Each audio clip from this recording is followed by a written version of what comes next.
زرتاج گل سنی اتحاد کونسل کی قومی اسمبلی میں پارلیمانی لیڈر نامزد کر دی گئی ہے اور بانی پی ٹی آئی جناب عمران خان نے اس کی منظوری دے دی ہے۔ زرتاج گل پختون ہے اور باتیں بھی پختونوں کی طرح کرتی ہے۔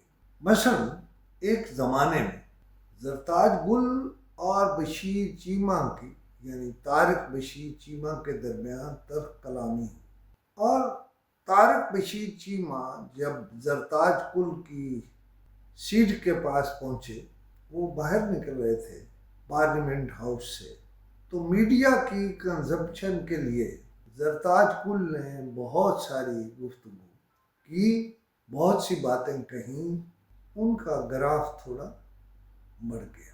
لیکن اس کا مطلب یہ نہیں کہ زرتاج گل جو ہے وہ طارق بشیر چیمہ سے بہت طاقت میں ہیں، طارق بشیر چیمہ ان سے دب گئے، بلکہ میں تو سمجھتا ہوں کہ وہ بطور عورت چیخیں اور انہوں نے اپنے نمبر بڑھائے۔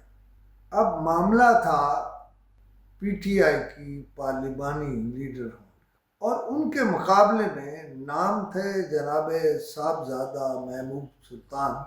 یہ امان ہیں، سخی سلطان بہو کی اولاد ہیں۔ میرا خیال ہے یہ بات کہ سخی سلطان بہو کی اولاد ہیں انہیں دوسروں سے ویسے ہی افضل بنا لیتی ہے۔ زین قریشی ہیں، وہ شاہ محمود قریشی کے فرزند ارجمند ہیں اور ان کی خاصیت یا افضلیت بھی یہ ہے کہ وہ بھی پیر ہیں، وہ بھی ملتان کی کیا شاید پاکستان کی ایک بہت بڑی گدی کے جانشین ہیں، احمد چٹھا ہیں اور زرتاج گل ہیں۔ فیصلہ ہو گیا زرتاج گل کا کہ پارلیمانی لیڈر ہونے کا۔ اس سے پہلے شیر افضل مروت کو ہدایت ملی اور وہ بہت ساری باتوں سے باز آ گئے۔ شیر افضل مروت دراصل آؤٹ اسپوکن ہے، یعنی بہت کھل کے بات کرتے ہیں، ان کا ایک اپنا انداز ہے۔ انہوں نے اس ملک کو ایک بڑا معروف فقرہ دیا جو اب ایک اشتہار میں استعمال ہو گیا ہے، اشتہار میں، کہ فلاں چیز فلاں اڑ گیا۔ آپ سمجھ گئے ہوں گے میرا اشارہ کس طرف ہے۔ بہرحال یہ وقت کی بات ہے، عمران خان پارٹی کے سربراہ ہیں، وہ سفید کریں، سیاہ کریں، نیلا کریں، پیلا کریں، لیکن وہ بڑی جلدی لوگوں کو خود سین سے ہٹا رہے ہیں۔ عمران خان کے پاس ہر طرف سے انفارمیشن آ رہی ہوتی ہے اور آ رہی ہوگی۔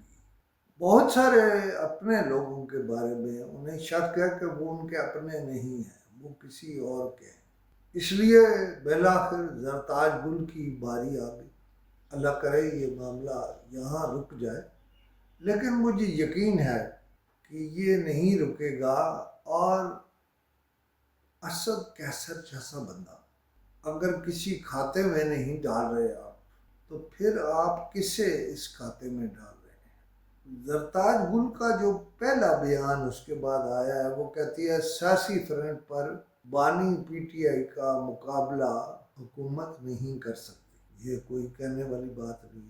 میں کل بھی کہہ چکا ہوں کہ سب رکاوٹوں اور سارے شرارتوں کے باوجود پی ٹی آئی کو ووٹ پڑ گیا، لیکن پی ٹی آئی میں ایسے اریٹینٹس موجود ہیں جو اپنے لیڈر کے لیے بڑا مسئلہ ہے، اور وہ انہیں ایک تو اقتدار سے دور لے کر گیا، انہوں نے اقتدار سے نکلوایا اور اب انہیں سیاست سے دور لے جا رہے ہیں۔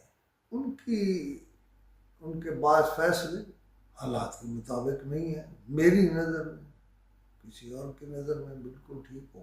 پوچھنا یہ چاہتا ہوں کہ آپ لوگ یعنی عمران خان کے ساتھی عمران خان کو کہاں لے جانا چاہتے ہیں؟ کیا وہ عمران خان کو زندہ دیکھنا چاہتے ہیں؟ کیا وہ عمران خان کو تمام حلقوں کے لیے ناقابل قبول بنانا چاہتے ہیں یا ان کے لیے راستے نکالنا چاہتے ہیں؟ میں نے اس گفتگو میں بہت سے نتیجے نکالے ہیں، بہت سے سوالات اٹھائے ہیں۔ آپ کی جو رائے ہو اس سے مجھے ضرور آگاہ کیجیے گا۔ میرا نمبر اسکرین پہ چل رہا ہے۔ خدا حافظ۔